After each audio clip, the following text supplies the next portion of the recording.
Thank you, Mr. Chairman. Appreciate you having this hearing, and thank you for the unanimous consent request to allow Ms. Stefanik to participate as well. I really want to thank our witnesses for coming, and we look forward to hearing your testimony as well.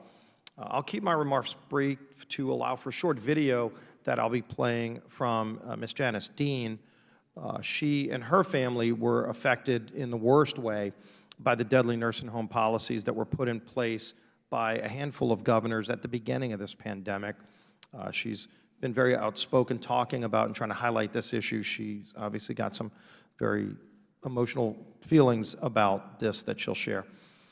It is incredibly sad, though, that what we've seen in this past year plus is a refusal to acknowledge the deadly mistakes that were made and subsequently covered up by certain governors in nursing homes. We've highlighted this over and over again. We've called for hearings on what happened to get more transparency. We still, to this day, can't get some of that information. But we've seen thousands, tens of thousands of preventable deaths that happened because some governors gave orders, and we've highlighted these mandates over and over again by specifically 5 governors who seemed to all almost cookie cutter take the same order over and over again to go against the science, to go against the CDC and the CMS guidance for how to properly take care of nursing home patients in the nursing home setting. If you go back when the Trump administration wrote numerous documents to protect the elderly, to protect the vulnerable, especially in nursing homes, and I've included some comments from CDC, from CMS, where they talked about things like limiting visitors, increasing protective equipment, and strengthening the quarantine guidelines in nursing homes especially. Clearly, some of the states that I referenced ignored that, went against the science.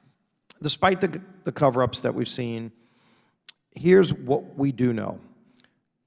Completely ignoring the CDC and CMS scientific recommendations that positive patients not be admitted back into nursing homes without the availability of proper care, multiple governors mandated that COVID-positive patients, in fact, be admitted or readmitted to the nursing home setting, despite the fact, in some cases, that they knew they were COVID positive. In fact, if you read the governor of New York's mandate, and again, the state of New York, like in most states, the state is the regulator of nursing homes.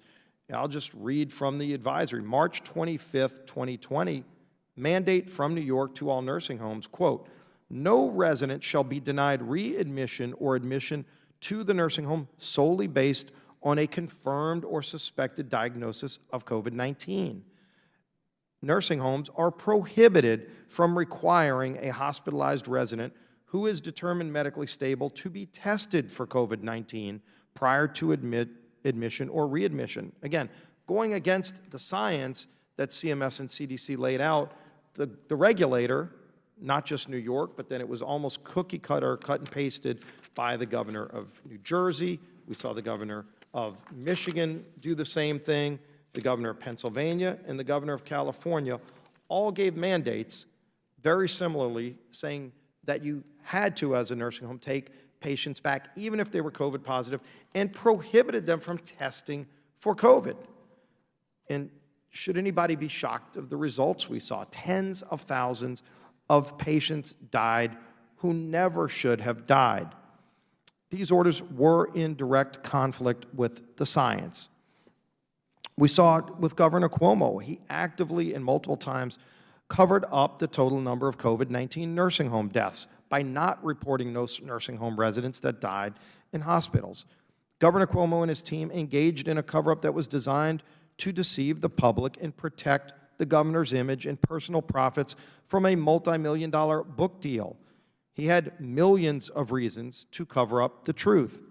No wonder Governor Cuomo refused our request to testify. We asked him to testify at this very hearing, and he still to this day has not even responded. Surely he's not here, he's not participating, but he didn't even feel he owed those victims a response to the questions we had for him. I continue to be shocked that my colleagues on the other side of the aisle have largely ignored this scandal. Why is excessive and preventable death in nursing homes being made a partisan political issue? The Democrat majority has consistently used this pandemic as a political tool to divide Americans, and it has caused great harm and led to more distrust in public health.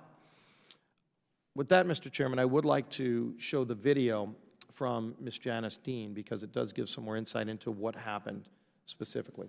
If we could run that.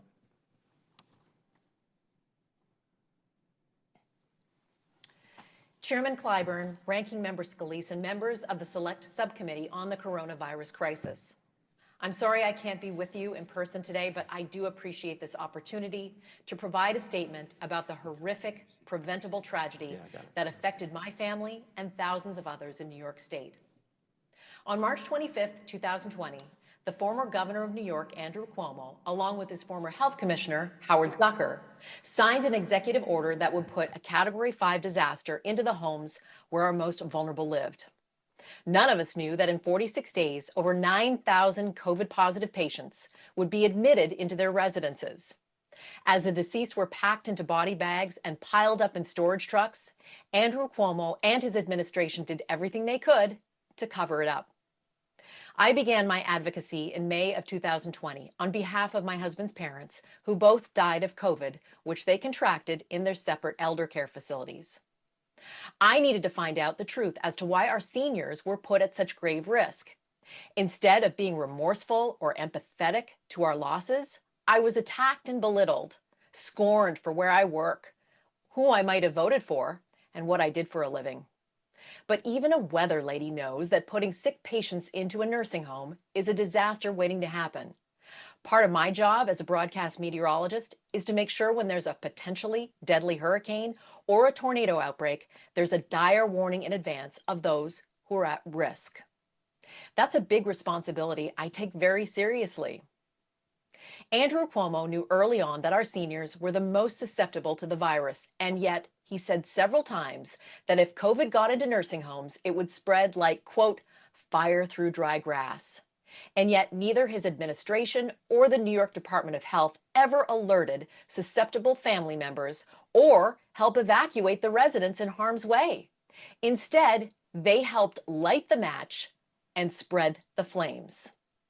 And now, over 2 years later, we still don't know why thousands of COVID patients were admitted into nursing homes instead of the other facilities provided by the federal government, such as the USS Comfort or the Jacob Javits Center. There were many options. So why did Andrew Cuomo give blanket immunity to nursing home operators days after issuing his executive order?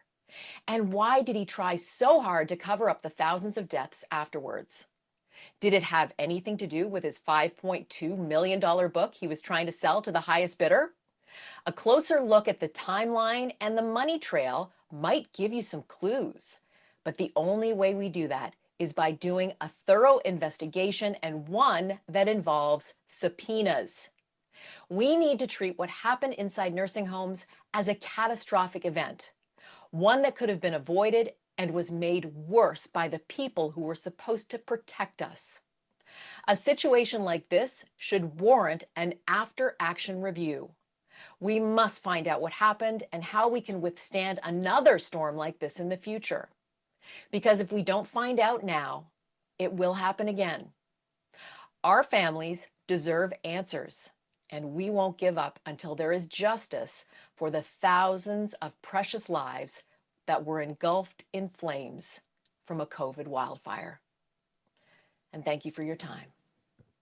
Thank you, Mr. Chairman. Thank Ms. Dean, and my thoughts and prayers continue to be with Ms. Dean, with all the other family members who had loved ones who were lost during that period. We will continue, Mr. Chairman, to press for the answers. Why were these orders by the regulators of those nursing homes sent out, mandating that they do something that went against the very science that was coming out from CDC and CMS, explaining in detail how to keep seniors safe when we knew the data was there showing this is how to keep seniors safe? They went the opposite direction and forced those nursing homes to take COVID-positive patients, banning them from testing the people that were coming back into the homes, and tens of thousands of people died unnecessarily. We will continue pressing for those answers. With that, I yield back the balance of my time.